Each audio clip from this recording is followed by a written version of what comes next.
Sport நிகழ்ச்சிக்கு உங்களை வரவேற்பதில் மகிழ்ச்சி. ஒரு திரைப்படத்துக்கு கொஞ்சமும் குறைவில்லாத ஒரு பரபரப்பு திமுக காங்கிரஸ் கிளைமேக்ஸ் நெருங்கிடுச்சு. கிளைமேக்ஸ் வந்து துக்கமான கிளைமேக்ஸா சந்தோஷமான கிளைமேக்ஸா? துக்கம் யாருக்கு சந்தோஷம், இந்த சந்தோஷம் யாருக்கு துக்கங்கிறது தான் இன்னைக்கு கூட நம்ம பேசியிருக்கிறோம். கருத்துரையாளர்கள் அறிவுறுத்த விரும்புகிறோம். திமுகவிலிருந்து சுஃபி சுலைமான் டாக்டர் வணக்கம் சார். காங்கிரஸிலிருந்து இனியன் ராவத் அண்ணே வணக்கம். வணக்கம் பத்திரிகையாளர் சிவப்பிரியன் அவர்கள் வணக்கம் சார். மொத்த பத்திரிகையாளர் சுவாமிநாதன் வணக்கம். சுவாமிநாதன் வணக்கம். சிவப்பிரியன், என்னதான் நடந்துட்டு இருக்கு? திடீர்னு காரக்குடியாரை கொண்டு வந்து அறிவாலயத்துக்குள்ள சேர்த்திருக்கீங்க. அப்ப கிறிஸ்தவங்களோட நிலைமை என்ன? ஆக்சுவலி என்ன நடந்துட்டு இருக்கு? அதுக்கு முன்னால உங்களோட இன்ட்ரடக்ஷனே வந்து இந்த கூட்டணியில் இருக்கக்கூடிய குழப்பங்களை விட உங்க இன்ட்ரடக்ஷன் வந்து ரொம்ப குழப்பமா இருந்தது. இல்ல அதுல தெளிவா தான் நான் சொன்னேன் ஆக்சுவலா. என்னன்னா இது ஓல்டு கார்டுக்கும் நியூ கார்டுக்கும் நடக்கக்கூடிய சண்டை நெல்சனுக்கு. வேற நெகிப்த் ரைட். ஆமா, இது என்ன இப்போ பிரச்சனைனா, லைக் ஓல்டு கார்டு வந்து லாங் ஸ்டாண்டிங் அலையன்ஸ், 22 வருஷம் அலையன்ஸு. 2004 இன்னைக்கு வரைக்கும் ஒரு தேர்தல் தவிர எல்லா தேர்தலையும் திமுகவோட தான் போட்டிட்டு இருக்கோம். வெற்றியும் பெற்றிருக்கோம், தோல்வியும் அடைஞ்சிருக்கிறோம். நாடாளுமன்ற தேர்தலை பொறுத்த வரைக்கும் பெரும் வெற்றி எல்லாமே. ஸோ அப்படி இருக்கிற இடத்துல டிஎம்கே வந்து ஒரு 30 மெம்பர் பிளாக்காக இருக்கிறாங்க. விசிகே லெஃப்ட் எல்லாரையும் சேர்த்திங்கன்னா லோக்சபாவில் ஒரு 10 பேர் ராஜ்யசபாவில் இருக்கும்போது இவங்க ரிலையபிள் அலையன்ஸ் பார்ட்னரு. நம்ம பிஜேபிக்கு என்னால் எப்பப்போலாம் எதிர்த்து பேசுகிறோமோ பார்லிமெண்ட்டில் நம்ம பின்னால் நிற்கிறவங்க டிஎம்கே தான். ஸோ இருக்கக்கூடிய ரீஜனல் பார்ட்னர்ஸ் எல்லாருமே நம்மளை விட்டு போயிட்டுருக்காங்க. ஆர்ஜேடிக்கு பார்லிமெண்ட்டில் பெரிய சப்போர்ட் இல்லை. எஸ்பி சமாஜ்வாதி மட்டும்தான் இருக்கிறாங்க. அவங்களும் உத்தரப்பிரதேஷ் தேர்தல் நெருங்கி வர நேரத்தில் என்ன பண்ணுவாங்கன்னு தெரியாது. ஏற்கனவே மம்தா பானர்ஜி இந்தியா கூட்டணியை விட்டு காங்கிரஸை விட்டு வெகு தூரம் விலகி விட்டார்கள். அப்போ இருக்கிற ஒரு ரிலையபிள் பார்ட்னரையும் நம்ம லூஸ் பண்ணால் எப்படி? சீட்ஸ் வந்து இந்த அலையன்ஸை வந்து டிசைட் பண்ணக்கூடாது அப்படிங்கிற ஒரு முடிவை கர்கே அவர்களும் சோனியா அவர்களும் எடுத்ததின் விளைவு தான் ப. சிதம்பரம் அவர்கள் வந்து எவ்வளவு தெளிவா சொல்றீங்க. முடிவை வந்து சோனியா காந்தி கார்கே எடுத்தாங்க, ராகுல் காந்தி இல்லை.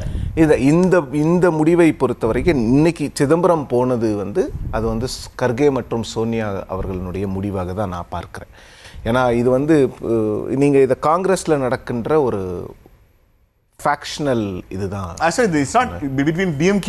இல்லை, இது டிஎம்கே காங்கிரஸ் இல்லை, காங்கிரஸுக்குள்ளே நடக்கின்ற விஷயங்கள்.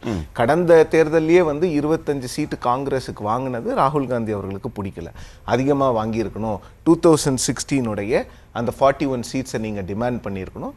பட் அன்னைக்கும் சோனியா காந்தி அவர்கள் தான் வந்து இதில் தலையிட்டு, இல்லை ஆஸ் அன் இன்ட்ரம் காங்கிரஸ் பிரசிடெண்ட்டாக அவங்க 25க்கு ஒத்துக்கோங்க, ஒரு ராஜ்யசபா சீட் கொடுங்கன்னு சொன்னாங்க. அந்த கமிட்மெண்ட்டை தான் 22ல் திரு சிதம்பரம் அவர்களுக்கு ராஜ்யசபாக்கு அனுப்பி டிஎம்கே ஃபுல்ஃபில் பண்ணாங்க. இப்போது காங்கிரஸ் என்ன கேட்குறாங்கன்னா, இந்த 41 சீட்ஸை வந்து நீங்கள் வந்து இது பண்ணுங்கள், ரெஸ்டோர் பண்ணுங்கங்கிறாங்க. திமுக இல்லை, ரெஸ்டோர் பண்ணுறதுக்கான வாய்ப்புகள் இல்லை. ஏன்னா தேமுதிக அப்படிங்கிற ஒரு கட்சியை உள்ளே கொண்டு வந்திருக்கிறோம். மக்கள் நீதி மையம் அப்படின்ற கட்சியும் இருக்கிறது. அது மட்டும் இல்லாமல் நிறைய புதிய புதிய கட்சிகளை கொண்டு வந்திருக்கிறோம். சிதம்பரம் அவர்கள்கிட்ட முதலமைச்சர் வந்து ரொம்ப தெளிவாக சொன்ன மாதிரி எனக்கு தகவல் நீங்கள் புரிஞ்சுக்கணும். உங்கள் ஹைகமாண்டுக்கு உங்களை போன்ற தலைவர்கள் தான் எடுத்து சொல்லணும். இன்னொன்றும் சொல்லியிருக்கிறாரு, முதல்ல உங்களை அனுப்பிச்சிருந்தா இவ்வளோ பிரச்சனை வந்திருக்காது. இங்கே வந்து காங்கிரஸை பொறுத்த வரைக்கும் அவங்க என்னன்னா கிரீஷ் சோடங்கரே போதும்னு நினச்சிட்டாங்க. டிஎம்கே வந்து அந்த இண்டிகேஷனை கொடுத்துக்கிட்டே இருந்தாங்க. கிரீஷ் சோடங்கர் வந்து எங்களுக்கிட்ட சிஎம் கிட்ட போய் டீல் பண்ணுற அளவுக்கு அவர் ஸ்டேச்சர் இல்லைன்னு. பட் காங்கிரஸ் வந்து அவர் வந்து ஹைகமாண்டால் அப்பாயிண்ட் பண்ணப்பட்டவர் அவருன்னு சொல்லிட்டு இருந்தாங்க. பட் காங்கிரஸில் இன்னொரு விஷயம் அவங்க என்ன கேட்குறாங்கன்னா, நாங்கள் 80 நாள் காத்திருந்தோம், ஆனால் நீங்கள் வந்து 4 நாளைக்குள்ளே 28ஆம் தேதி கூப்பிட்டுட்டு எங்களை வந்து 3ஆம் தேதிக்குள்ளே டிசிஷன் எடுங்கன்னா நாங்கள் எப்படி எடுப்போம் அப்படின்னு கேட்குறாங்க. ஸோ இப்போது ஆஃபர் வந்து 27 or 28 +1 ராஜ்யசபா சீட். நீங்கள் வேணும்னா எடுத்துக்கோங்க. என்ன முடிவாக இருந்தாலும் இன்றைக்கி ராத்திரிக்குள்ளே சொல்லுங்கள். நாளை காலைல நான் மாநிலங்களவை வேட்பாளர் பட்டியல் வெளியிடணும்னு முதலமைச்சர் சொல்லியிருக்கிறாரு. அதன் தொடர்ச்சியாக தான் இன்றைக்கி வந்து தேமுதிகவுக்கு ஒரு சீட்டை கொடுத்துருக்குறாங்க. ஸோ இப்போ நாம் the ball has been the buck has now stopped at Kharge's table. அவர் என்ன டிசிஷன் எடுக்க போகிறாருங்கிறது தான் காங்கிரஸும் திமுகவும் எதிர்பார்த்து கொண்டிருக்கிறது. இந்த டிசிஷன் மேக்கிங்கில் ராகுல் காந்தி அவர்களையும் இன்வால்வ் பண்ணுவாங்க. பட் ஃபைனலாக கர்கே அவர்களும் சோனியா அவர்களும் தான் இந்த டிசிஷனை எடுப்பாங்க.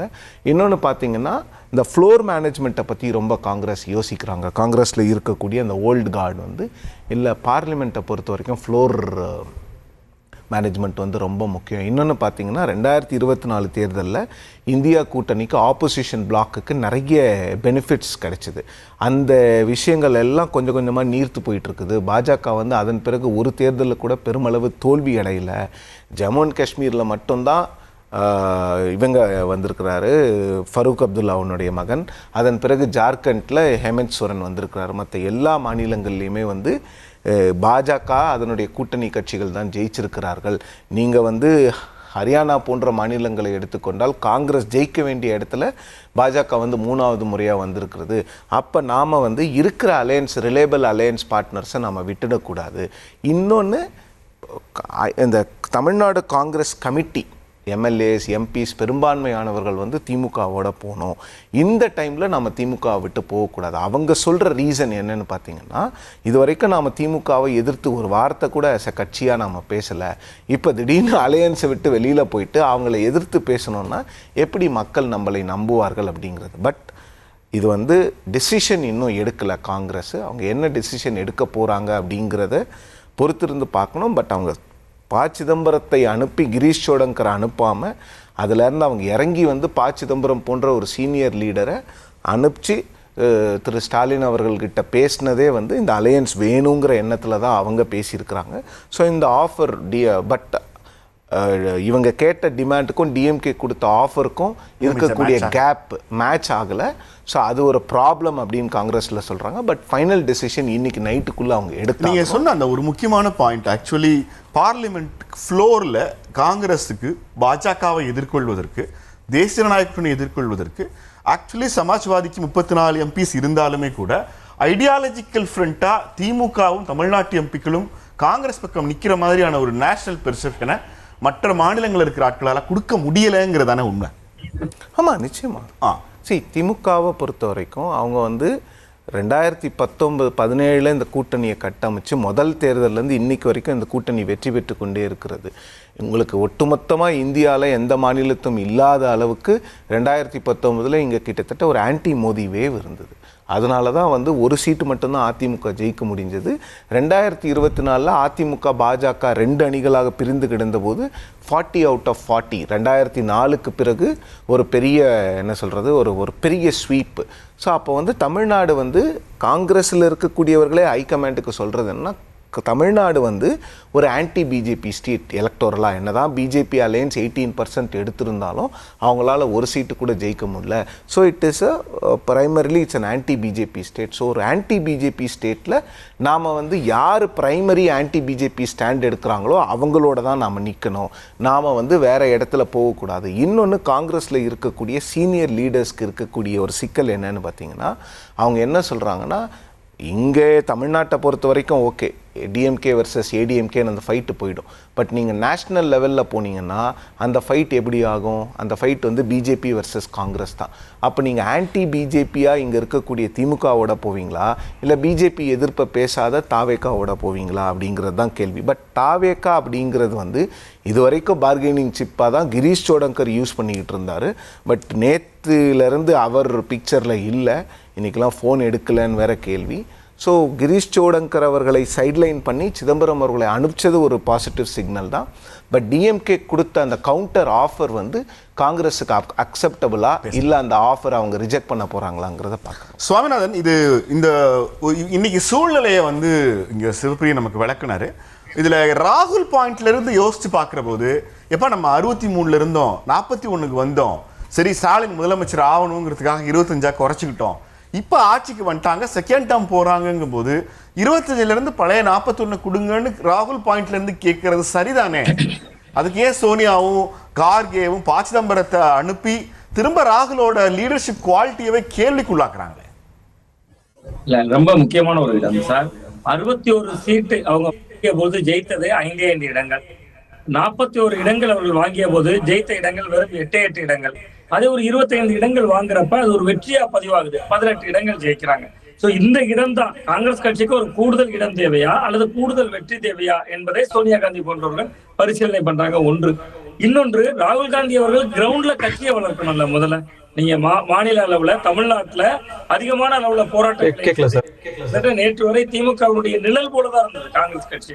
நீங்க நெல்லை கிழக்கு மாவட்டத்தினுடைய காங்கிரஸ் கட்சியினுடைய தலைவர் ஜெயக்குமார் தனசிங் மரணம் அடைந்திருந்தார். இன்று வரை குற்றவாளி கண்டுபிடிக்கப்படல. அதற்கே கூட வீரியமிக்க போராட்டங்களை அவர்கள் எடுக்கலையே. நீங்க தமிழ்நாட்டுல எந்த பிரச்சனையுமே, கள்ளக்குறிச்சி கள்ளச்சாராய மரணமா இருக்கலாம், அதுல கூட விசிக கூட ஒரு மது ஒழிப்பு மாநாடு நடத்துறாங்க.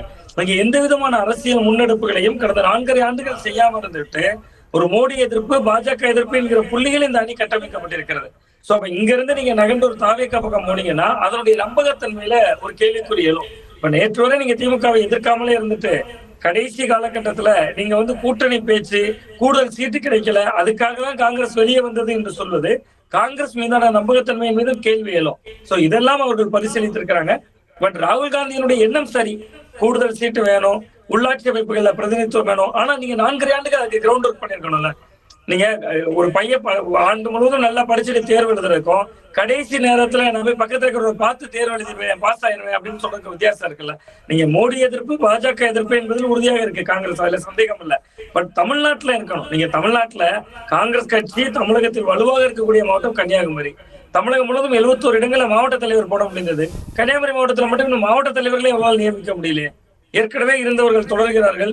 புதிதாக எடுக்கப்பட்ட நேர்காணல்கள்ல ஒரு முறைகேடு நடந்ததா சொல்லி இன்று வரை அறிவிக்கப்படல. அவ கிரவுண்ட்ல இப்படித்தானே இருக்கு காங்கிரஸ். நீங்க தனித்தவர்கள் தேர்தலை சந்தித்த போது 2014 வெறும் 4% ஓட்டு எடுக்கிறாங்க. சோ இதெல்லாம் சோனியா காந்தி போன்றவர்கள் பரிசீலனை பண்றாங்க. இங்க இன்னொன்று, ராகுல் காந்தி அவர்கள் முடிவெடுத்து விட்டதுனாலேயே அது கட்சியினுடைய வளர்ச்சியா என்றால் அதற்கான ரிசல்ட் தான் அவர்கள் பீகார்ல பாக்குறாங்க.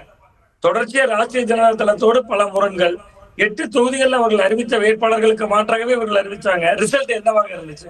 காங்கிரஸ் தொகுதிகளில் உறுதியாக நின்றார்கள், நாங்கள் தேர்ந்தெடுத்த தொகுதிகள் என்பதில் உறுதியாக நின்றாங்க. பட் ரிசல்ட் என்னவாக இருந்தது? பட் கட்சி வளர வேண்டும் என்றால் அவர்களுக்கான மாற்று சாய்ஸ் இருக்கலாம், பிளஸ் கூடுதல் சீட்டு கேட்கலாம். பட் அதற்கான உழைப்பையும் செலுத்தி இருக்க வேண்டும்ல. அந்த உழைப்பில் கொஞ்சம் பின்னடைவு என்பதுதான் சோனியா காந்தி போன்ற ஒரு சேஃபான கூட்டணி. இங்க திமுக தொடர் வெற்றியை பதிவு செய்யறாங்க. இந்த அலையன்ஸ் ஃபார்ம் ஆனதிலிருந்து 2019, 21, 24 ஒரு தொடர் வெற்றியை பதிவு செய்வது ஒரு நிலை. இன்னொன்று, இன்னைக்கு பாராளுமன்றத்துல காங்கிரஸ் கட்சிக்கு இருக்கக்கூடிய எம்பிக்கள்ல 10% எம்பிக்கள் தமிழ்நாட்டில இருந்து கிடைத்தவர்கள். சோ இதெல்லாம் சோனியா காந்தி போன்றவர்கள் பரிசீலனை பண்ணாங்க. நீங்க 10 ஆண்டுகளா எதிர்கட்சி இருக்கவே இருக்க முடியலையே. ராகுல் காந்தி அவர்கள் இன்னைக்கு எதிர்கட்சி தலைவராக இருக்கிறார்னா தமிழ்நாட்டுல அவருக்கான மாசம் இருக்கு, ராகுல் காந்திக்கும் ஒரு மாசம் இருக்கு. ராகுல் காந்தி மீதான ஒரு கரிசனம் இருக்கு மோடியோடு ஒப்பிடுகிற பொழுது. சோ அதை வந்து தனித்து நின்ற போது என்ன அவர்களுடைய செல்வாக்கு. சோ இதெல்லாம் சோனியா காந்தி அவர்கள் பரிசீலித்திருக்கலாம். நீங்க கிரீஸ் தொடங்குறவர்கள் இன்றைக்கு இல்லவே இல்லை விவாதத்துல. இது எந்த அளவிற்கு காங்கிரஸ் இறங்கி வந்திருக்காங்கன்னா, சிதம்பரம் அவர்கள் மு.க. ஸ்டாலின் அவர்கள்ட்ட போய் பேசுகிறார்கள். மாநில மு.க. ஸ்டாலின் அவர்கள் செல்வ பெருந்தகை அவர்களுடைய இல்ல நிகழ்வுல கலந்துக்கிறாங்க, தமிழக அமைச்சர்கள் கலந்துக்கிறாங்க. சோ ஒரு சுமூகமான உறவு எட்டப்பட்டு விட்டது அப்படின்னு தான் இதுல நான் பாக்குறேன். இல்ல சார், எனக்கு ஒண்ணு சொல்லுங்க. ஒரு கலைஞர் காலத்துல வந்து பிரணாப் முகர்ஜியும் கமல்நாத்தும் பேச்சுவார்த்தைக்கு வந்த காலங்கள்ல இருந்து நீங்க கிறிஸ்டோடங்கிற மாதிரி ஒருத்தர் தமிழ்நாட்டுல ஸ்டாலினோட பேச அனுப்புற இந்த டோன், இந்த மூவே இந்த கூட்டணியில எங்களுக்கு அவ்வளவு பெரிய விருப்பம் இல்லைங்கிற ஒரு காட்சியை ஏற்படுத்தாதா? இல்ல, நிச்சயமா ராகுல் காந்தி அவர்களுக்கு சில முயற்சிகள் இருந்தது. நீங்க தொடர்ச்சியா அவருக்கு போகக்கூடிய சர்வேக்கள், அது பிரவீன் சக்கரவர்த்தி அவர்கள் கொடுத்த சர்வேக்களா இருக்கலாம், மாணிக்கம் தாக்கூர் போன்றவர்களா இருக்கலாம், இன்னொன்னு அந்த KC வேணுகோபால் போன்றவர்கள் காங்கிரஸ் கட்சியினுடைய அகில இந்திய பொதுச் செயலாளர், அவருக்கு கேரள மாநில தேர்தல், இதே போன்று பாண்டிச்சேரியில நீங்க திமுகவும் சில விஷயங்களை உதாசீனப்படுத்திருக்காங்கல்ல. பாண்டிச்சேரியில் நடைபெற்ற திமுக கூட்டணி கட்சிகளுடைய கூட்டத்துல காங்கிரஸ் அழைக்கவே இல்லை. அங்க நீங்க அன்னைக்கு பாத்தீங்கன்னா இந்திய யூனியன் முஸ்லீம் லீக்கோட பேச்சுவார்த்தை முடிந்து வெளியே வருகிற பொழுது பாண்டிச்சேரியில நாங்கள் ஒரு தொகுதியை கேட்போம்னு அவரே பேசுறாரு. யாருதான் கேட்போம், அங்க கூட்டணிக்கு யாரு தலைமை இன்னும் முடிவெடுக்கலன்னு சொன்னார். ஜெகத் ரட்சகன் அப்படி சொன்னதாக நினைவு. கிட்டத்தட்ட அந்த கூட்டத்திற்கு காங்கிரஸுக்கு அழைப்பே விடுக்கப்படல. அப்ப அந்த முரண் என்பது தொடர்ந்து இருந்துகிட்டே தான் வருது. நீங்க இங்க ஒரு பக்கம் நமக்கு வந்து கிரைஸ்தவர்கள் போன்றவர்களை அனுப்புவது ஒரு நிலை என்றால், இன்னொரு நிலை திமுகவும் காங்கிரஸ் பாண்டிச்சேரி போன்ற மாநிலங்கள்ல ரொம்ப சாதாரணமாக தான் டீல் செஞ்சாங்க. இந்திய கம்யூனிஸ்ட் கட்சி அழைச்சாங்க, மார்க்சிஸ்ட் கம்யூனிஸ்ட் கட்சி கிறிஸ்டோடங்கிற வந்து ஒரு டிசம்பர்லயே போட்டு எங்களோட பேச்சுவார்த்தை நடத்துங்கன்னு கொடுத்த அழுத்தத்துக்கு எதிர்வினையா நம்ம வந்து ஜெகத் ரட்சகன் பாண்டிச்சேரியில கூட்டின கூட்டத்தை பார்க்க முடியாதா, அல்லது காங்கிரஸ் சீண்டணுங்கிறதுக்காகவே பண்ண ஏற்பாடுன்னு பாக்குறீங்களா? இல்ல, அதாவது அவர்களுக்கு கடந்த தேர்தல்களிலேயே காங்கிரஸ் கட்சியை விட திமுக அங்க தலைமை வைக்கணும்னு ஒரு எண்ணம் இருந்தது. கடந்த காலங்களிலே ஜெகத் ரட்சகன் அவர்கள் பேசியிருந்தார், 30 தொகுதிகள் தாங்க, நாங்கள் வெற்றி பெற வைக்க முடியாவிட்டால் நான் தற்கொலை கூட செய்து கொள்வேன் என்றெல்லாம் ஒரு உள்ளரங்க கூட்டத்தில எல்லாம் பேசுறேன். அவ்வளவு ஆவேசமாக பேசினார். அப்ப அவர்கள் காங்கிரஸ் கட்சிக்கு அதெல்லாம் கூட ஒரு நெருடலா மாறுது. இன்னொன்னு கேரளா போன்ற மாநிலங்கள் இப்ப உள்ளாட்சி தேர்தல் நடந்தது கேரளால, காங்கிரஸ் தான் கணிசமா ஜெயிச்சாங்க. பட் அவங்க நினைக்கிறாங்க, கே.சி. வேணுகோபால் போன்றவர்கள் நினைக்கிறாங்க, சோ ஒரு விஜய் போன்ற ஒரு கட்சியோட சேர்ந்து விட்டால் கேரளாலே ஒரு மாசா இருக்கும் அப்படின்னு நினைக்கிறார். அவர் தமிழ்நாட்டுக்கே பிரச்சாரத்துக்கு வர மாட்டேங்கிறாரு. தமிழ்நாட்டுக்கே அவரே வாரத்துக்கு ஒரு முறை தான் அவருக்கான பிரச்சாரத்துக்கே வருகிறார். அதான் காங்கிரஸ் வந்து தன்னுடைய பேர வலிமையை கூட்டுவதற்காகவும் செஞ்சாங்க. பட் அதுக்கு அவர்களையும் மீறி ஒரு கட்டத்துல காங்கிரஸ்குள்ளேயே ஒரு குழுக்களை உருவாக்கி விட்டது. இன்றைக்கு அவர்கள் திமுகவை நெருங்காவிட்டால் அல்லது தாவேக்காவை நெருங்கி விட்டால் எப்படி நடந்தாலுமே 2 குழுக்கள் உள்ளுக்குள்ள உருவாயிட்டாங்க. அது வந்து கிட்டத்தட்ட காங்கிரஸ் கட்சிக்கு தான் பின்னடைவு. நீங்க நேற்று வரை இப்ப நீங்க மக்கள் மன்றத்துல நீங்க மோடி எதிர்ப்பு, பாஜக எதிர்ப்பு என்பதெல்லாம் கடந்து ஒரு சீட் ரேஸுக்காக பேசிட்டு இருக்கோம், ஒரு 10 நாளா பேசிட்டு இருக்கோம், 5 நாளா பேசிட்டு இருக்கோம், இன்னைக்கு கூட பேசிட்டு இருக்கோங்கிறது மக்கள் மன்றத்துல அவர்கள் மீதான எப்படியான ஒரு பார்வையை கொடுக்கும். அது வந்து காங்கிரஸுக்கு தான் கொஞ்சம் பின்னடைவாக இருக்கும். கிரவுண்ட்ல வேலை செய்யணுமே திமுக காரங்க. நீங்க தளபதி போன்ற ஒரு மாவட்ட செயலர் இருக்கக்கூடிய பகுதியில் மதுரை வடக்கே எங்களுக்கு தான் போஸ்ட் ஓட்டுறது, அந்த மாவட்டத்துல ஒரு 2 தொகுதியோ 1 தொகுதியோ காங்கிரஸ் வாங்கிட்டா அந்த மாவட்ட செயலர் எப்படி வேலை செய்வது? இது மாதிரி பல சிக்கல்கள் உருவாகும். நீங்க ஏதோ திமுக ஆட்களை தூண்டி விடுற மாதிரியே ஒரு ஃபீல் எனக்கு மட்டும் தான் வருதா? இல்ல இந்த நெருக்கடியை சொல்றேன். இந்த அளவிற்கான ஒரு விஷயமா கொண்டு போயிருக்க தேவையில்லைங்க. 20 தலைமைக்கும் இடையில ஒரு சுமூகமான உறவு தான் இருந்துச்சு. இந்த கிறிஸ் தொடங்கர் போன்றவர்கள் இடையில் புகுந்து கொண்டு இடையில் பேச ஆரம்பித்தது. இல்ல எனக்கு சொல்லுங்க சுவாமி. இல்ல சுவாமி, இல்ல இது எப்படி கிறிஸ்டோடங்கர் என்னமோ வானத்திலிருந்து குதிச்ச மாதிரி கிறிஸ்டோடங்கருடைய ஒவ்வொரு வார்த்தைகளுக்கு பின்னாலும் இருக்கிற தீர்க்கம்ங்கிறது ராகுல் காந்தி சொல்லப்படாமல் கிறிஸ்டோடங்கர் என்ன தனியாக பேசிடுவாரு. நீங்க என்னமோ ராகுலும் ஸ்டாலினும் காலேஜ் மேட் மாதிரியும் நடுவில் யாரோ ஒருத்தர் உள்ள போந்து கெடுத்துட்டாங்கிற மாதிரியும் அந்த சின்ன பிள்ளைங்களுக்கு தெரியாதுங்கிற மாதிரி ஒரு டோன் எப்படி எடுக்கிறீங்க? இல்ல சார், அதாவது அவர் வந்து கிட்டத்தட்ட நீங்க ராகுல் காந்தி அவர்கள் நம்பதான வைக்கப்பட்டிருக்கிறார். தாவேக்காவோடு போனால் ஒரு நல்ல ஒரு வெற்றி இருக்கலாம்னோ அது கட்சி அடுத்து இதை விட இன்னும் மோசமான ஒரு ஸ்டேட்மெண்ட் என்னன்னா ராகுல் காந்தி பாவங்க அவருக்கு தெரியாத கொடுத்த டாக்குமெண்ட்ல அப்படி இருந்தனால அதை ஏமாத்திட்டாங்க. இல்ல இது ராகுல் காந்தி இன்னும் குறைச்சு மதிப்பிடுறதா? இல்ல சார், நிச்சயமா. அதாவது ராகுல் காந்தி அவர்கள் பரிசீலித்திருக்கணும்ல. தொடர் வெற்றி இந்த அணியின் மூலம் சாத்தியமாக இருக்கிறது. 2019 முதலே சாத்தியமா இருக்கு. 2019 முதல் ஒரு தொடர் வெற்றியை இந்த அணி பதிவு செய்திருக்கிறது. அப்ப அந்த அணிக்குள்ள என்ன முரண்? கிட்டத்தட்ட 70 நாட்களுக்கு முன்பே குழு அமைக்க வேண்டிய அவசியம் எதனால வரும்? நீங்க காங்கிரஸ் கட்சி எப்பொழுது எதனால வருது? கூட்டணியை விட்டு வெளில போறோங்கிறனால வருது. வேற என்ன இல்ல வேற ஆப்ஷன் சொல்லுங்களேன் எனக்கு சுவாமி. 70 நாளைக்கு முன்னாடி டிசம்பர் மாசம் பேச்சுவார்த்தை ஆரம்பிக்கிறோம்னு காங்கிரஸ் சொல்றதும் 41 பேரை கூப்பிட்டு உங்க கருத்து என்ன, கூட்டணி யாரிடம் என்பது குறித்து நாங்கள் முடிவு செய்வோம்னு சொன்னா கூட்டணியில இல்லைன்னு ஒரு அர்த்தம் வருது இல்ல. இந்த ஃபர்ஸ்ட் ஸ்டெப்ப இந்த பேச்சுவார்த்தையில சீட் பெறத்துக்கான எல்லா வேலைகளையும் முதல் படி எடுத்து வச்சது காங்கிரஸ் தானேன்னு கேக்குறேன் நான். ஆமா, நிச்சயமா காங்கிரஸ் சார். பேர வலிமையை கூட்ட வேண்டும் என்பதுதான் நோக்கமாக இருந்தது. நீங்க காங்கிரஸ் கட்சிக்கு வந்து தாவேக்காவோடு போவதாக இருந்திருந்தா அவர்கள் வந்து இன்னும் அடுத்தடுத்த கட்டத்துக்கு அதை கொண்டு போயிருக்கலாமே. முழுக்க பேர வலிமையை கூட்டுவது, திமுகவை சீண்டுவது, மாணிக்கம் தாகூர் போன்றவர்களை வைத்து ட்வீட் போடுறது, அதுக்கு எந்த நடவடிக்கையும் எடுக்காமல் இருப்பது, இது எல்லாமே கூட்டணிக்குள்ள ஒரு முரணை ஏற்படுத்தி விட்டது. ஆனா இன்னைக்கு பாருங்க, காங்கிரஸ் தானே இறங்கி வந்திருக்கு. ப. சிதம்பரம் அவர்கள் போய் பேச வேண்டிய சூழல் ஏற்பட்டிருக்கல. திமுக கராரா தானே இருந்தாங்க. 25 இடங்கள் பிளஸ் ஒரு ராஜ்யசபா இடம் அப்படிங்கிற நிலைப்பாட்டுல தான் இருந்தாங்க. இன்னைக்கு காங்கிரஸ் தானே ப. சிதம்பரம் அவர்கள் அனுப்பி வைக்கப்பட்டிருக்கிறார். சோனியா காந்தி அவர்கள் தலையிட்டு இருக்காங்கல்ல. தமிழ்நாடு காங்கிரஸ் இல்ல எனக்கு சொல்லுங்க, தமிழ்நாடு காங்கிரஸ் கமிட்டி திமுகவுடன் தான் செல்ல வேண்டும்னு பெரும்பாலான எம்எல்ஏக்களும் எம்பிக்களும் விரும்புறாங்க. அதனால அன்னை சோனியா காந்தி இறங்கி வந்தாங்கன்னா ராகுல் காந்தி கிறிஸ்டோடங்கிற தலைமையில போடும் போதோ, மாணிக்கம் தாக்கூர் பேசுகிற போதோ, பிரவீன் சக்கரவர்த்தி பேசுகிற போதோ திமுகவுடன் போகணும்னு யோசிச்ச எம்எல்ஏ எம்பிக்கள்லாம் ஏன் வாய மூடிட்டு இருந்தாங்க? அப்ப எங்க போச்சு ஒப்பீனியன்லாம்? இல்ல, நிச்சயமா திமுகவோடு போக வேண்டும் என்று இருந்தால் சட்டமன்ற உறுப்பினர்கள், நாடாளுமன்ற உறுப்பினர்கள் அமைதியாக இருந்தது ஒரு பக்கம். பட் அதை விட முக்கியமா யாரெல்லாம் எம்எல்ஏ எலெக்ஷனை கண்டெஸ்ட் பண்ணணும்னு நினைச்சாங்களோ அவங்களே குரல் கொடுக்கலையே. தாவேக்கா போகணும் வேற எதுவும் சொல்லலையே, எதிர்குரலே சொல்லலையே. எம்பிக்கள் பேசுறாங்க, மாணிக்கம் தாகூர் பேசினாரு, பிரவீன் சக்கரவர்த்தி பேசினாரு. இது போன்று எம்பிக்களாக இருப்பவர்கள், தேர்தல் வியூகம் வகுப்பவர்கள் தான் பேசுறாங்க. சட்டமன்ற தேர்தலை சந்திக்க வேண்டும் என்பவர்கள் யாருமே பேசலையே. காங்கிரஸ் கட்சியினுடைய சட்டமன்ற குழு தலைவர் ராஜேஷ்குமார் அவர்களே கூட ஜூவில ஒரு பேட்டி கொடுத்திருந்தார். அதுல சொல்லியிருந்தாரு, அவர் என்ன சொல்லியிருந்தாருன்னா, எங்களுக்கு ஆட்சியில் பங்குன்னு கேட்டோம், திமுக கேட்கல, காங்கிரஸ் கேட்டோம்னு சொல்லியிருந்தாரு. அப்ப இந்த மாதிரி தான் அவர்கள் களமாட்டினாங்க. அப்ப அவர்களுக்கு வேற வலிமையை கூட்டணும். முதல்ல இருந்தே அதுதான், தொடர்ச்சியாக வேற வலிமையை கூட்டணும். அது ராகுல் காந்தி அவர்களும் ஒரு எண்ணம் தான், காங்கிரஸ் கட்சி கூடுதல் இடங்கள் அதுக்கு உழைக்கணுங்கிற கிரவுண்ட்ல நீங்க உழைத்திருக்கணும். உழைத்து விட்டு அந்த எதிர்பார்க்கலாம். நீங்க காங்கிரஸ் கட்சியினுடைய ஒரு மாவட்ட தலைவர் இறந்ததற்கே போராட்டம் செய்யல. வேங்கவேல் பிரச்சனையில காங்கிரஸ் என்ன நிலைப்பாடு? சுவாமிநாதன் சுருக்கமா என்ன சொல்றாருன்னா, பேர் வச்சியே சோறு வச்சியான்னு கேக்குறீங்க இல்லையா? பேசலாம் சுவாமிநாதன். எஸ், சொல்லுங்க சார். இல்லை, ராகுல் காந்தி அவர்கள் மீது அவர் ஒரு சில வார்த்தைகள் சொன்னார்ல, அது எல்லாமே வந்து காங்கிரஸில் வந்து நீங்கள் கீழே கிரவுண்டில் இன்னும் போய் கீழே ஒர்க் பண்ணணுங்கிறது ஒரு புறம். இன்னொன்று, தேமுதிகவை விட உங்களுக்கு பூத் லெவல் ஏஜென்ட்ஸ் அஃபீஷியலாக அவங்க ஒரு ஃபிகர் கொடுக்குறாங்க, ஆனால் அந்த ஃபிகர் எலெக்ஷன் கமிஷன் கொடுக்க மாட்டேங்கிறாங்க. ஸோ நான் எலெக்ஷன் கமிஷன் ஃபிகரை வச்சு தான் பேசணும். கிட்டத்தட்ட 7000 பேர் வந்து டிஎம்டிகே விட உங்களுக்கு கம்மியாக இருக்கிறாங்க booth level agents, BLA 2s. அதன் பிறகு கிட்டத்தட்ட ராகுல் காந்தி அவர்கள் வந்து கேரளாவுக்கு வந்து 2 மாதத்துக்கு ஒரு முறை 3 மாதத்துக்கு ஒரு முறை போகிறாரு. தமிழ்நாடு 40 சீட்டை இந்தியா அலையன்ஸ்க்கு கொடுத்தது. 2024 ஐ திங்க் கோயம்புத்தூருக்கு பிரச்சாரத்துக்கு வந்த பிறகு இப்போ ஜனவரியில் ஒரு ஸ்கூல் ஃபங்க்ஷனுக்கு அவர் வந்து கூடலூர் போனார். அதன் பிறகு அதுக்கு முன்னவோ இல்லை அதன் பிறகோ ராகுல் காந்தி அவர்கள் தமிழ்நாட்டுக்கு வரவே இல்லை.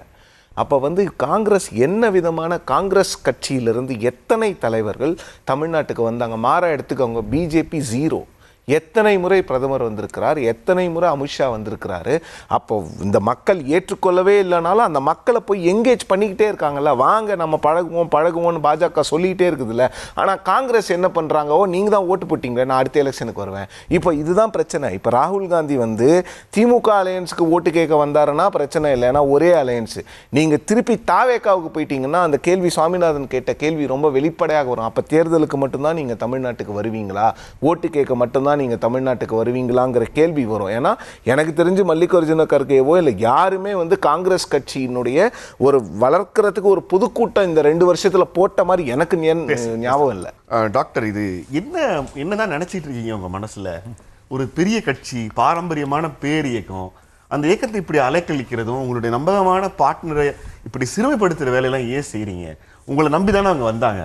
உங்களை நம்பி தானே 63 சீட்டு கொடுத்தீங்க, 41 சீட்டு கொடுத்தீங்க, 25ன்னு சொல்லிட்டு தமிழ்நாட்டில் காங்கிரஸை வளர்க்குறதுக்கு கூடுதலாக ஒரு 5 சீட்டு கேட்கறதுக்கு இவ்வளோவா? காலையில் இந்த ஒரு நியூஸ் தவிர எந்த சேனலும் எதுவுமே போக முடியலைங்க. சீக்கிரம் முடிச்சு விடுங்க.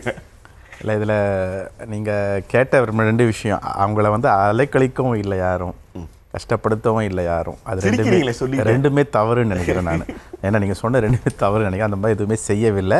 அந்த மாதிரி செய்கிற இதில் திமுக நிச்சயமாக கிடையாது. ஏன்னா உங்களுக்கு தெரியும், இதுக்கு 2017 ஒரு பிரதர்ஹுட்டில் போயிட்டுருக்கிற ஒரு கூட்டணி இது. ஆக்சுவலாக அதில் ரொம்ப முக்கியமாக சொல்ல வேண்டிய ஒரு 3 விஷயம். ஒன்று வந்து திரு ராகுல் காந்தி அவர்களை பிரதமர் வேட்பாளர்னு தெற்கிலிருந்து ஒரே ஒரு குரல் தான் போச்சு. இந்தியா முழுக்க ஒரே குரல் தான், இன்னைக்கும் அந்த குரல் மட்டும்தான் இருக்குது, ராகுல் காந்தி அவர்கள் தான் பிரதமர்னு சொல்லிட்டு. Point number 1. Point number 2, all India federation for social ஜஸ்டிஸ்னு ஒரு விஷயத்தை 2022 ஆரம்பித்து அந்த all India federation for social ஜஸ்டிஸ்ங்கிற ஒரு மூவ்மெண்ட் இந்தியா கூட்டணியாக மாறின காரணமும் முத்துவேல் கருணாநிதி ஸ்டாலின் அவர்கள்ங்கிறது இந்தியா முழுக்க தெரியும். ராகுல் காந்தி அவர்களுக்கும் காங்கிரஸ் பேரியக்கத்தோட அனைத்து தொண்டர்களுக்கும் நல்ல தெரியும்.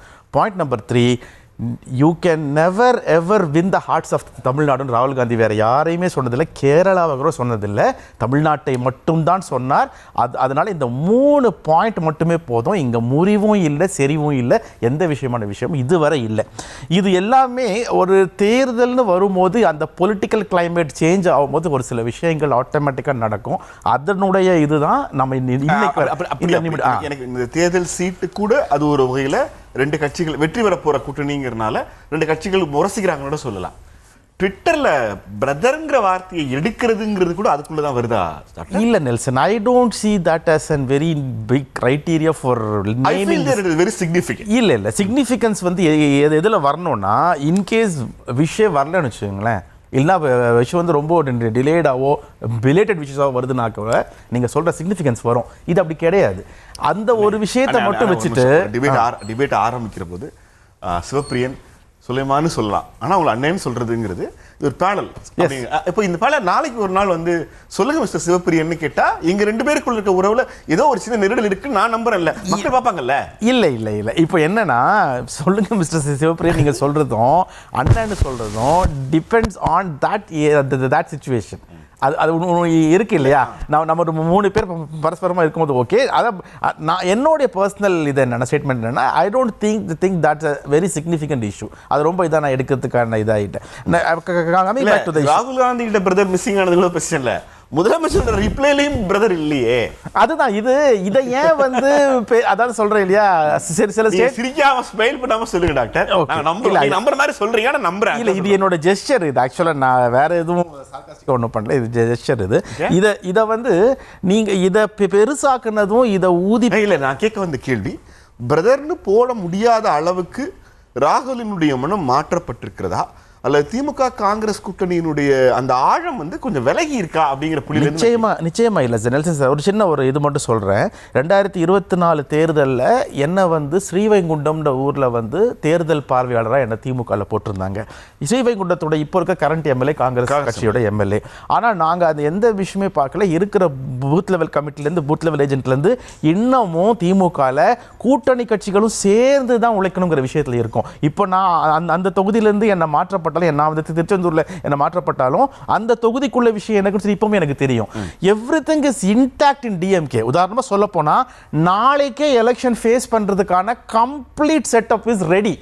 அது வித் டிஎம்கே அண்ட் கோலிஷன். இந்த கோலிஷன் விஷயத்துக்கான இப்போ எக்ஸாம்பிள் நான் சொல்றேனே, இப்போ தூத்துக்குடி மாவட்டத்தில் ஒரு 6 தொகுதி இருக்குன்னா ஸ்ரீவைகுண்டம் காங்கிரஸுக்கு போதும், இல்லை XYZ காங்கிரஸுக்கு, அது நம்ம ரொம்ப கவனம் செலுத்த அவசியம். திமுக என்னைக்குமே நினைச்சது கிடையாது. நாட் நோ இந்த ஹிஸ்டரி ஆஃப் டிஎம்கே நினைச்சது கிடையாது. ஸோ இந்த ஒரு பேட்டர்ன் போதும். எப்படி கோலிஷன் கூட டிஎம்கே அதனுடைய அவங்களுடைய தொடர்ச்சியான விஷயத்தை வந்து கொண்டு வராங்கன்னு சொல்லிட்டு, அதே மாதிரி தான் நீங்கள் காங்கிரஸுடைய இன்னை வரையும், அதாவது நம்மளுடைய ஒரே குறிக்கோள், ஒரே இது வந்து மோட்டோ வந்து BJP should not have an upper hand. நாங்கள் எங்கேயுமே போயிட்டு டெல்லியில் போயிட்டு எந்த விஷயத்தையும் பேச்சுவார்த்தை நடத்தி, இப்போ எடப்பாடி இன்னைக்கு கூட பார்த்தோம், இங்கே மதுரையில் மீட்டிங்கை முடிச்சுட்டு அடுத்த நாள் கால் வருது, he is going to Delhi for meeting. அந்த மாதிரி இங்கே யாரையும் வந்து நிர்பந்தப்படுத்த முடியாது. டெல்லியில் இருக்கிற விஷயம் இங்கே யாரும் நிர்பந்தப்படுத்த இதுவரையும் முடியாது. ஸோ அந்த மாதிரி விஷயத்தில் மாநில சுயாட்சிக்கான முழுமையான அதிகாரத்தை காங்கிரஸை கொடுக்க வைத்திருக்கிறோம். பாயிண்ட் நம்பர் 1, காங்கிரஸை வந்து மாநில சுயாட்சி பற்றி பேச வைத்திருக்கிறோம். பாஜகவை இன்னைக்கும் ஏடிஎம்கேயால அந்த மாதிரிப்பட்ட விஷயத்தில் மாற்ற வைக்க முடியல.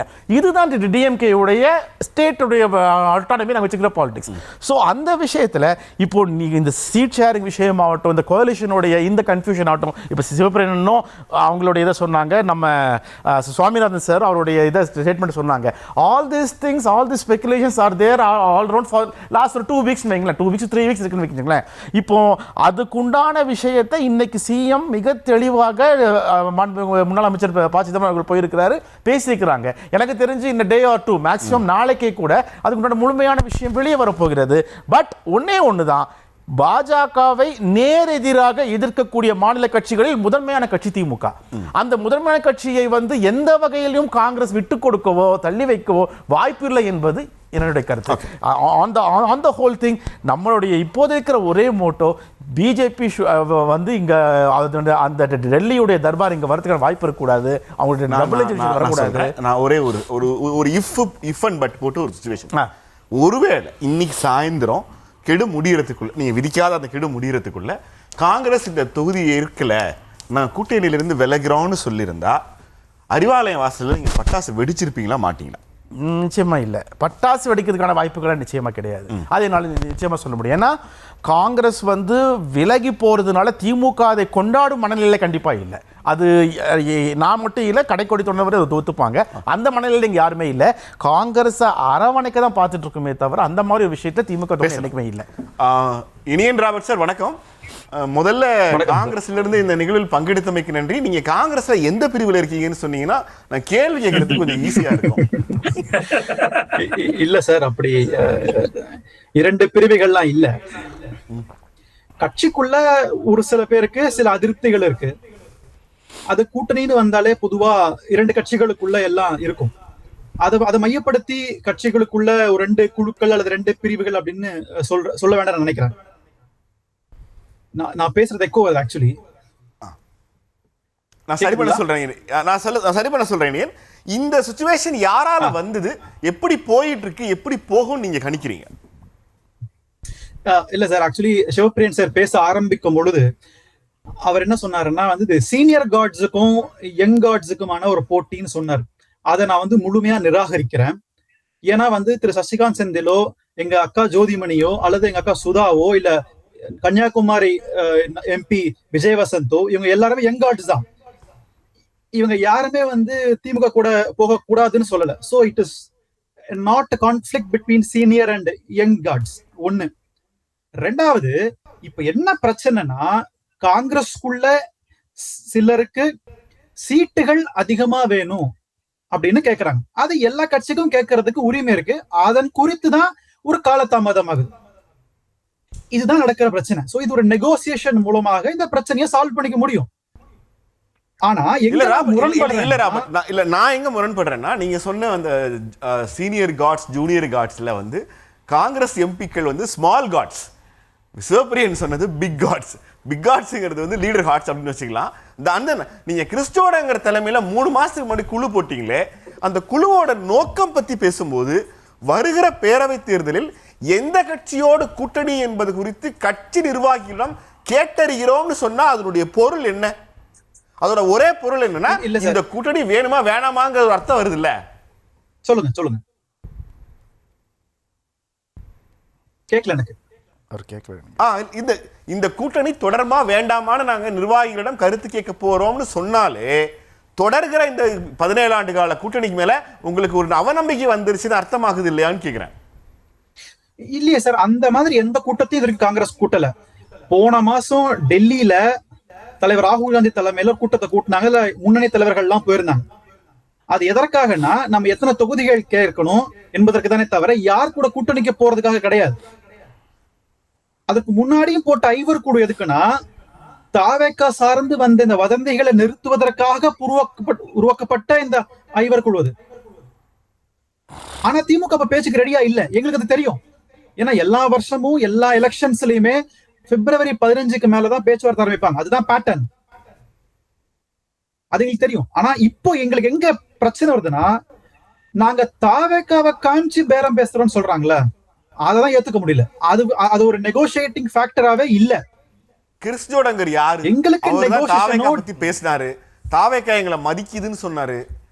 கிறிஸ்டோடங்கர் வாய்ஸ் வந்து ராகுல் காந்தி வாய்ஸ் நான் நம்புறேன். அப்படி அது ராகுல் காந்தி வாய்ஸ் இல்லனா அது அமித்ஷா வாய்ஸா இருக்கணும். அமித்ஷா வாய்ஸ் எப்படி காங்கிரஸ் கட்சி வழியா நடக்கும்? தாவேக்கா வந்து ராகுல் இல்ல சார், காந்தி ரெகக்னைஸ் பண்ணுது சார். அவரு ரெகக்னைஸ் தாவேக்கா எங்களை ரெகக்னைஸ் பண்ணது, தாவேக்கா வந்து காங்கிரஸ் பண்றது மட்டுமல்லாம ராகுல் காந்தியை ரெகக்னைஸ் பண்ணுதுங்கிறாரு. அப்ப திமுக வந்து 2019 காங்கிரஸ் ரெகக்னைஸ் பண்ணலையா? 24 இந்தியா அலையன்ஸ் கட்டமைக்கலையா? சி இந்த எல்லா கட்சியும் பேசினா யார் பண்றாங்க பிரச்சனை இல்ல. அதோட நேரடியா ஒரே ஒரு கேள்வி சொல்லுங்க. கிறிஸ்டோடங்கர் யாரோட சாய்ஸ்? கிறிஸ்டோடங்கர் யாரை கேட்டு அதெல்லாம் பேசினார்? சார் அவரோட இண்டிபெண்டன்ட் வாய்ஸ் அது. அவர் அந்த ஏனை கொடுத்த அந்த ஒரு பிரஸ் மீட் தான் இவ்வளவு பிரச்சனைக்கு காரணம்னா, அது அவரோட இண்டிபெண்டன்ட் வாய்ஸை தவிர தலைவர் ராகுல் காந்தியோட வாய்ஸ் கிடையாது. அவர் இவங்களெல்லாம் ஏக்கல. நான் வெளிப்படையா சொல்றேன், தலைவர் ராகுல் காந்தி ஒரு நாளும் புறவாசல் வழியாக அரசியல் கூட்டணி பேச்சுவார்த்தை நடத்த மாட்டார். அவர் நேரடியாக நேர்மையாக வெளிப்படையாக எந்த கூட்டணி பேச்சுவார்த்தை தான் நடத்துவாரே தவிர, இன்றைக்கு தாவேக்கா பேசுற மாதிரி அவங்க நரேட்டிவ் செட் பண்றாங்கல்ல, ராகுல் காந்திக்கும் மாதவ் அர்ஜுனாக்கும் ஹைதராபாத்ல பேச்சுவார்த்தை, இந்த மாதிரி ஒரு காலம் தலைவர் ராகுல் காந்தி நடத்த மாட்டாரு, பேச மாட்டாரு. இல்ல இப்ப என்ன செய்யலாம்னு இருக்கீங்க ராவர்? பாசிதமா என்ன செய்ய போறாரு? சரி இல்ல சார், இப்போதைக்கு இந்த சீட் ஷேரிங்ல தான் டிலே ஆகுது, காலதாமதம் ஆகுது. அத வந்து அன்னை சோனியா காந்தியும் தலைவர் ராகுல் காந்தி முதலமைச்சர் ஸ்டாலினும் ஒரு மீட்டிங்ல பேசி முடிச்சிட முடியும். ஏன்னா சார் ஒரு மீட்டிங்ல ஒரு போன் கால்ல பேசி முடிகிற விஷயம் தான். ஏன் அந்த மீட்டிங் நடக்கல? ஏன் அந்த போன் கால் போகல? யார்கிட்ட ரீசார்ஜ் பண்ணல? யார் மொபைல்ல ரீசார்ஜ் பண்ணல? ஏன் போன் கால் போக மாட்டேங்குது? யார்கிட்ட நம்பர் இல்லைன்னு ஒரு கேள்வி வருது இல்ல ராபர்ட்? இல்ல சார், இது நீங்க ஒரு போன் கால்ல முடிக்கிற விஷயம் அது அல்ல. அதை நான் தெளிவுபடுத்திக்கிறேன். கூட்டணின்றது முதல்ல ஒரு நம்பர் நாங்க கோட் பண்ணுவோம், அதுக்கப்புறம் அவங்க ஒரு நம்பர் கோட் பண்ணுவாங்க, அது டிஸ்கஷனுக்கு வரும், அப்புறம் நெகோசியேஷனுக்கு வரும், அப்புறம் தான் ஒரு கன்சென்சஸ் வரும். இதுதான் ஜனநாயக பூர்வமான ஒரு டிஸ்கஷன். இதுதான் எல்லாமே நடந்திருக்கு. எல்லா தேர்தலும் இதுதான் நடந்திருக்கு. ஆனா இந்த முறை அது ஏன் வித்தியாசமா நடக்குதுங்கிறதா கேள்வி. ஏன்னா தாவேக்கான்ற கட்சி புதுசா வந்ததுனால வெளியில இருக்கிற ஒரு சில பேர் அதை ட்ரிகர் பண்றாங்க. ஓகே, வெளியில இருக்கவங்க காங்கிரஸ் பாத்தீங்கன்னா காங்கிரஸ்ல ராகுலை சோனியாவெல்லாம் பிடிக்காதவங்களா? இல்ல நான் நீங்க இதை திட்டமிட்டு பரப்புறது டிவிக்கு தான். டிவிக்கு ஒரு நரேட்டிவ் செட் பண்றாங்க சார். தலைவர் ராகுல் காந்தியோடைய அந்த நற்பெயரை வந்து களங்கம் ஏற்படுத்தணும். நாம சின்ன குழந்தைகள் இல்ல ராபர்ட், நாம சின்ன குழந்தைகள் இல்ல. ஒரே ஒரு பிரஸ் மீட், திமுக எங்களது நம்பகமான கூட்டணி, 2026 திமுகவோடு தொடர்கிறோம்னு ராகுல் காந்தி டிசம்பர்லயே பேசியிருந்தா தாவேக்காவுக்கான நரேட்டிவுக்கான வேலையே இல்லைங்களே இங்க. சார் போன மாசம் டெல்லியில் நடந்த தலைவர்கள் மீட்டிங்ல நாம திமுகவோட தான் பயணிக்க போறோம், கூட்டணி குறித்து யாரும் வெளியில பேசாதீங்கன்னு சொன்னது யாரு? திமுகவோட தான் பயணிக்க போறோம். இல்ல திமுகவோட தான் பயணிக்க போறோம், இதை வெளியில போய் யாரும் சொல்லாதீங்கன்னு சொன்னது யாரு? இல்ல வெளியில போய் சொல்லாதீங்க, இல்ல வெளியில கூட்டணி குறித்து பேசாதீங்கன்னு சொன்னாரு. நீங்க அப்பதான் கூட்டணி குறித்து பேசியிருக்கணும். இந்த 41 பேரை கூப்பிட்டு அழைத்து நடத்தின பேச்சுவார்த்தையில் திமுகவுடன் தான் கூட்டணின்னு அதிகாரப்பூர்வமாக நீங்க சொல்லி இருந்தீங்கன்னா தாவேகாவுக்கு இந்த ஆப்ஷனே இல்லையே. அங்க வேணுகோபால், அங்க ஆக்சுவலா கேசி வேணுகோபால் இல்ல, நான் வரேன், அந்த அன்னைக்கு பிரஸ் மீட்ல கேசி வேணுகோபால் பயன்படுத்தின வெக்காபுலரி வந்து ரொம்ப டிப்ளமேட்டிக்கான வெக்காபுலரி. அது ஒரு பிரச்சனையை சார்ட் அவுட் பண்றதுக்கு பதிலா அந்த பிரச்சனையை ரெஸ்யூம் பண்ணி கண்டினியூ பண்றதுக்கான வார்த்தை அதுல இருந்துச்சு. நாங்க செகண்ட் அலையன்ஸ் திமுகவுக்கு மாற்ற ஒரு அலையன்ஸ் நாங்க யோசிக்கவே இல்லைன்னு ஒரு லைன்ல முடிக்க வேண்டியதை காங்கிரஸ் உங்களோட பொலிட்டிக்கல் பெனிஃபிட்டுக்காக அஃப்கோர்ஸ் அதை செய்ய வேண்டியதான். ஆனா நீங்க திமுகட்டையும் தமிழ்நாட்டிலையும் செய்வீங்களான்னு ஒரு கேள்வி இருக்கே. இல்ல சார், அவர் நீங்க அதை அப்படி இன்டர்பிரட் பண்ணீங்கன்னா நான் பொறுப்பு கிடையாது சார். நீங்க வந்து தலைவர் ராகுல் காந்தி டெல்லியிலே சொல்லிட்டாரு, நாங்க இந்த கூட்டணி தான் பயணிக்க போறோம், யார கூட்டணி குறித்து பேசாதீங்கன்னுட்டாரு. கேசி வேணுகோபாலும் அதை ரிப்பீட் பண்ணிட்டாரு. இங்க என்னன்னா தாவேக்கான ஆப்ஷன் இருக்கிறதுனால, இந்த காலதாமதம் ஏற்படுறதுனால இது ரெண்டுத்தையும் மேட்ச் பண்ணி எல்லா கதையும் நரேட் பண்றாங்க பின்னாடி எல்லாருமே. அதுல ஊடகங்களுக்கு ஒரு பெரிய பங்கு இருக்கு. இந்த டிவி இல்லாம இருந்தா நாங்க பேச செய்வோம், கிளாரிட்டி நீங்க கொடுத்துருக்கலாம்ல. உங்க அமைதியும் கிறிஸ்டோடங்களுடைய வார்த்தைகளும் தான் டெய்லி ஊடகங்களுக்கு தீனி போட்டுச்சு. இன்னைக்கு நம்ம பேசுறோம்ல, பாசமர் இன்னைக்கு வரல, நீங்க கேசி வேணுகோபால் அன்னைக்கு பிரஸ் மீட் பண்ணும்போது இதை தெளிவுபடுத்தி இருக்கலாம். ஆனா அதற்கு பிறகும் இன்னும் சொல்ல போனா நீங்க 41 பேரை கூப்பிட்டு இல்ல வரேன் ராபர்ட், இந்த 41 பேரை கூப்பிட்டு கூட்டணி பத்தி வெளில பேசாதீங்க, நம்ம திமுகவோட தான் போறோம்னு சொல்லிட்டு கிறிஸ்டோடங்கர் தாவேக்கா எங்களை மதிக்குது, ராகுல் காந்தி அக்னாலேஜ் பண்ணுதுன்னு சொன்னா என்ன அர்த்தம் சார்? இல்ல சார், தாவேக்கா மதிக்குதுன்னு சொல்றாரு, அங்கீகரிக்குதுன்னு ரெகனைஸ் பண்ணுதுன்னு சொல்றாரு. எல்லாரும் அங்கீகரிப்பாங்க, அதிமுகவோட காங்கிரஸ் அங்கீகரிக்கும். அதுக்காக நான் கூட்டணி போக முடியுமா? முடியாது. பாஜக எங்களை பாராளுமன்றத்துல எதிர்கட்சி அங்கீகரிக்குது, அதுக்காக பாஜக கூட்டணி போக முடியுமா? முடியாது. அது வந்து நீங்க கூட்டணிக்கான ஒரு சமிக்கையை புரிஞ்சுக்க வேண்டாம். அவரு அந்த கருத்தை பதிவு பண்றாரு. இப்போ இளைஞர்கள் வந்து தாவேக்க நோக்கி போறாங்கன்னு சொல்றாருல, அதுல ஒரு பாதி உண்மை இருக்கு. நம்ம விஷுவல்ஸ் பாக்குறோம், நிறைய இளைஞர்கள் அந்த மாநாட்டுல போய் கலந்துக்கிறாங்க. அதை நீங்க எப்படி புரிஞ்சுக்கிறீங்க? அது மாதிரி அவரோட கருத்தை அந்த புள்ளில இருந்து பதிவு பண்றாரு. அதை வச்சு நம்ம இங்க ஒரு பெரிய டிபேட்டா உருவாக்க வேண்டான்றதா. இங்க தமிழ்நாட்டுக்கு தலைவர் செல்வ பிறந்தகை இருக்கிறாரு, அகிலின் தலைவர் மல்லிகார்ஜுன கர்கே இருக்கிறாரு, கேசி வேணுகோபால் இருக்கிறாங்க. இவங்க எல்லாருமே டிஎம்கே கூட தான் டிராவல் பண்றோம்ன்றத முடிவு பண்ணியாச்சு. ஒரு முறைக்கு பல முறை சொல்லியாச்சு. இப்போ சீட் ஷேரிங் டிஎம்கே கூட தான் பேசுறோம், டிவி கூட பேசல. அபிஷியலா வெளிப்படையா டிரான்ஸ்பரண்டா அறிவாலயத்துக்கு தான் எல்லாரும் போறாங்க, யாரும் வந்து பணியூருக்கு போகல. ஆனா ஊடகங்களும் சில பேரும் கட்சிக்கு வெளியில இருக்கிறவங்க தான் அரசியல் விமர்சகர்னு சொல்றவங்க, பத்திரிகையாளர்னு சொல்றவங்க தான் இல்லாத கதைகளை வந்து கட்டி விடுறாங்களே தவிர நாங்க ரொம்ப தெளிவா இருக்கிறோம். நாங்க நிகழ்ச்சியோட நிறைவேற்றிட்டு சுருக்கமாக விருதுகள் முடிக்கணும்னு நினைக்கிறேன். பிரியன், என்ன ஆகும் அடுத்து? Next what is next? காங்கிரஸை பொறுத்த வரைக்கும் தமிழ்நாடு முக்கியம் கிடையாது. தமிழ்நாடு தேர்தலில் எப்படி என்னாலும் போகட்டும், நேஷ்னலும் முக்கியம் கிடையாது. நேஷ்னல் பற்றி பிரச்சனை கிடையாது. தமிழ்நாட்டில் நம்ம கட்சியை வளர்த்தே ஆகணும், ஜென்சியை அப்பீல் பண்ணணுங்கிறதுக்காக அப்படின்னு ஒரு முடிவை ராகுல் காந்தி எடுத்துட்டாருன்னா அலையன்ஸை விட்டு போயிடுவாங்க. இல்லை ஓல்டு கார்டு சோனியா காந்தியும் கர்கே அவர்களும் இல்லை அதெல்லாம் கிடையாது, நீங்கள் வந்து திமுகவோட தான் போனோம், லாங் ஸ்டாண்டிங் அலையன்ஸ், இன்னொன்று parliament is very important, fighting BJP is important நினச்சாங்கன்னா சீட்ஸை பற்றி கவலைப்படாமல் அக்செப்ட் பண்ணிப்பாங்க. பட் இதில் இன்னொரு விஷயம், ராகுல் காந்தி அவர்கள் வந்து பொதுவாகவே அவருடைய கருத்தை சொல்லுவார். பட் கருத்து ஏற்றுக்கொள்ளப்படவில்லை அப்படின்னா இன்னொரு முறை சொல்லுவார். மல்லிகார்ஜுன கர்கே இல்லை இதுதான் சரின்னா அந்த அத்தாரிட்டிக்கு மதிப்பு கொடுத்து ராகுல் காந்தி விலகிடுவார். அப்படி தான் தமிழ்நாடு காங்கிரஸ் கமிட்டி தலைவர் செல்வ பெருந்தகை தேர்ந்தெடுக்கப்பட்டார். இந்த மாதிரி நிறைய இன்ஸ்டன்சஸ் இருக்குது. அத்தாரிட்டி மல்லிகார்ஜுன கர்கேக்கு காங்கிரஸ் பிரசிடென்ட் ஒரு அத்தாரிட்டி இருக்குது, அந்த அத்தாரிட்டியை நம்ம மதிக்கணும்னு நினைக்கக்கூடியவர். காங்கிரஸ்க்கு எவ்வளோ போகும்? எனக்கு தெரிஞ்சு 28+1. அப்படி ஒரு வேளை காங்கிரஸ் ஹைகமாண்ட்லேருந்து கர்கே அவர்களோ இல்லை சோனியா அவர்களோ ரிக்வெஸ்ட் பண்ணி 30 கொடுங்கன்னு கேட்டால் சிஎம் கொடுக்கறதுக்கான வாய்ப்பு இருக்கு. But as we speak 28+1. Iniyan what next சுருக்கமா?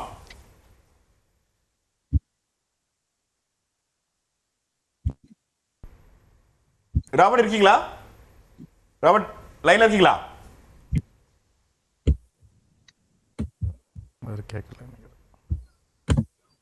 ராபர்ட்டோட இணைப்பு துள். சுவாமி, உங்களோட கால்குலேஷன் என்ன? What next? காங்கிரஸ் திமுக உறவு தொடர்வதற்கான வாய்ப்புகள் தான் அதிகமா இருக்கும். பெரும்பாலும் 28 முதல் 30 இடங்களுக்குள்ள உறுதி செய்வதற்கான வாய்ப்பு இருக்கும் அப்படின்னு தான் பாக்குறேன். இன்னொன்று, ராகுல் காந்தி அவர்கள் ஒரு பரிசாற்று முயற்சி செய்திருக்கிறார். பட் அதை விட இப்பொழுது கிரவுண்ட்ல இங்க இருக்கக்கூடிய சட்டமன்ற உறுப்பினர்களோ நாடாளுமன்ற உறுப்பினர்களோ திமுகவோடு இருந்தால்தான் நம்முடைய வெற்றி எளிதாகும் அப்படிங்கக்கூடிய பார்வையை முன்வைப்பாங்க. சோ அதையெல்லாம் முன்வைத்து ராகுல் வந்து திமுக உறவுக்கு கடைசி நேரத்தில் அவரும் சில சமரசங்கள் செய்ய வேண்டி வரும் அப்படின்னு தான் பாக்குறேன். நன்றி சுவாமி. சார், எப்படி முடிக்க போறீங்க? இதில் முடிக்கிறதுக்கு ஒன்றும் இல்லை. என்னென்னா அமங் 10 டாப் லீடர்ஸில் வந்து முத்துவேல் கருணாநிதி ஸ்டாலின் அவர்கள் இருக்கிறார். இதில் ரொம்ப முக்கியமாக CM has taken a call. This is election between Delhi and Tamil Nadu. அப்போ டெல்லி அண்ட் தமிழ்நாடுங்கிற எலெக்ஷன் ஃப்ரேம் பண்ணும்போது Congress will be there inside. அந்த என்ன விஷயங்கிறது டெல்லிங்கிறது காங்கிரஸ் குறிக்குது. இல்லை நான் நாட் தட். அப்போ உங்களுக்கு டெல்லி வர்சஸ் தமிழ்நாடுன்னு கரண்ட் சினாரியோ பார்த்தீங்கன்னா it's between the fascist BJP and Tamil Nadu. அப்போ தமிழ்நாடு ஃபேசிஸ்ட் பிஜேபினா நேஷனல் லெவலில் பிஜேபி யார் முக்கியமாக இருக்கா, ஹூஸ் த மேஜர் பார்ட்னர் பார்க்கும்போது காங்கிரஸ் தான். ஸோ எனக்கு தெரிஞ்சு இதில் பெரிய விஷயம் கிடையாது. எனக்கு தெரிஞ்சு நான் ஃபஸ்ட் ரவுண்ட் சொன்ன மாதிரி 1 or 2 days will get a final outcome, finality வந்துடும். அதான் நம்ம இவரும் சொன்னார், ராபர்ட் இனியனும். ஸோ இதில் வந்து உங்கள் இதில் இருக்கிற மாதிரி முறிக்க அதெல்லாம் ஒன்றுமே கிடையாது. Every thing is going well. And then நாளைக்கு நாங்கள் என்ன கேட்டிருக்கோம்னா அந்த முறிவை நீங்கள் முறியடிச்சிருவீங்களான்னு தான் கேட்டு. நாங்கள் முறியடிச்சிடும். ஆல்மோஸ்ட் இன்னைக்கே முறியடிச்சாச்சு. முறியடிச்சிடும். ராபர்ட் லைன்ல இருக்கீங்களா? ராபர்ட் வணக்கம்.